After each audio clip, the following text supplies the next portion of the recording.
Public सकाळमध्ये आपल्या दिवशीच थोडंसं काम होतं म्हणून पप्पाने आपल्याला बोलवून घातलं होतं गावामध्ये. त्याच्यानंतर काय मग आपण जाणार होतो. आज चष्मा गेला. आपण चष्मा जो बनवायला टाकला होता तुम्ही आता पूर्ण ब्लॉगमध्ये पाहिलात आता.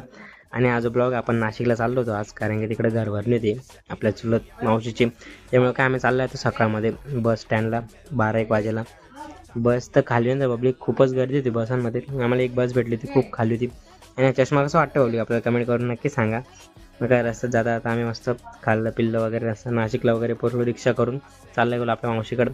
त्याच्यानंतर संध्याकाळी चाललं गेलो पब्लिक आपण गावामध्ये आपल्या भावासोबत, म्हणजे ते बाहेर जायचं तर वस्तू वगैरे घ्यायला. आणि मग काय आम्ही गावात आल्यानंतर इकडे तिकडे खूप सारे भटकलो, म्हणजे थोडंफार फिरलो वगैरे. आणि मग आम्ही चाललं गेलो घरावर. इथं सगळे महाराज वगैरे आले होते. त्यांचं डेकोरेशन करत होते, म्हणजे देवांचे फोटो वगैरे लावणं ते सगळं करत होते. तर काय आम्ही मस्त घडी घडी गावामध्ये जात होतो पब्लिक, म्हणजे एक एक वस्तू आणण्यासाठी. मस्त रस्त्यावर खूप फास्ट गाडी चालत होतो आम्ही. पब्लिक यांनी जी मांडणी केली होती पूर्ण देवांची वगैरे सगळं मांडणी वगैरे झाली होती.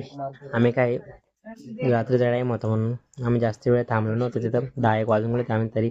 आम्ही काय मस्त सगळं पूजाचं डेकोरेशन वगैरे करून आम्ही चाललो होतो घरी. हा ब्लॉग कसा वाटतो पब्लिक कमेंट करून नक्की सांगा. भेटूया नेक्स्ट